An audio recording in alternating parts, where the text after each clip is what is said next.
Welcome to the Explainer. Hey, if you're a creator, a musician, a writer, maybe even a coder, then you've got to listen up. Today, we're going to break down how you can actually, truly protect the stuff you make. I mean, imagine this. It's every creator's worst nightmare, right? You pour everything you have into a project, and then bam, someone else just swoops in and starts making money off your hard work. It's a very real fear, but the good news is there's a powerful tool out there designed to stop that from happening. Okay, so let's dive right in. First things first, we need to talk about the basics of copyright. Think of it as your first line of defense. So what is copyright, really? Well, you can think of it like a legal shield for your work. It's basically the law saying, hey, you made this, so you and only you get to call the shots. You decide who can copy it, who can share it, and who can show it off. It's what stops someone from just, snatching your work and taking all the credit. Now, this is the part that gets a lot of people. In the United States, this protection is automatic. Yeah, you heard that right. The second you get that idea out of your head and into a tangible form, like you write it down, you record it, you save it to a file, boom, you technically own the copyright. You don't have to do anything else. But, and this is a huge but, that automatic protection sounds a little too good to be true, doesn't it? Well, that's because there's a massive catch. It's a detail that most creators completely miss, and it means that automatic shield isn't nearly as strong as you think.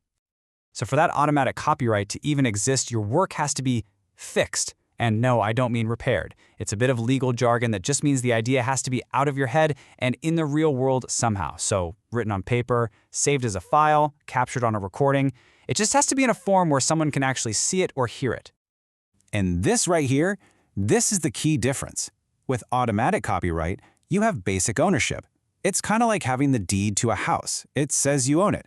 But with a registered copyright, now you've got legal power. That's like having the keys to the courthouse.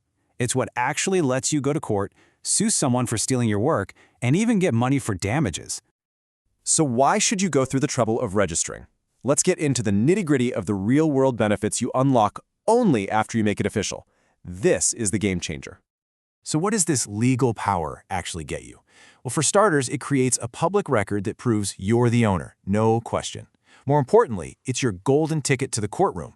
Without it, you can't sue, period. And get this, it also means you could get statutory damages and have the other guy pay your lawyer's fees. Plus, if you ever want to sell or license your work, having it registered makes everything so much cleaner and more official. Yeah, just let that sink in. Someone could blatantly steal your work, and it could be the most obvious case in the world. But if you haven't registered your copyright, you can't even start a lawsuit. In the US, your hands are completely tied. All right, so I know what you're thinking. This sounds complicated. But the good news is, it's actually way more straightforward than you'd imagine, and you can do the whole thing online. It really just boils down to these 4 steps, all on the U.S. Copyright Office's website. First, you fill out an online application. Simple stuff, who you are, what your work is. Then you upload a digital copy of your creation. They call this a deposit copy. Step 3, you pay a filing fee. And finally, you wait a bit, and then you get that all-important certificate of registration in the mail. That's it. That's your proof. Okay, hold on. Before you run off to start your application, we need to cover one last really important thing. Is your work even eligible? Because believe it or not everything can be copyrighted. Okay, so here's the deal. Copyright is all about protecting the expression of an idea, not the idea itself. That's a super important distinction. So the book you wrote is protected. The song you composed, the code you programmed, all protected. But the idea for a story? Nope. Or just plain old facts? Not protectable. Same goes for names, titles, or short phrases.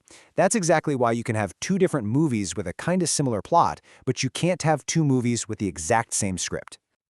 So if you remember just one thing from all of this, let it be this. Creating something gives you the right, but registering it, that's what gives you the power. So next time you finish a piece of work, just ask yourself, is it really protected? I mean, you've already done the hard part. You've created something amazing. And now you know the difference between just owning something and having the real power to defend it. So the only question left is, are you going to take that final step to give your creation the protection it truly deserves?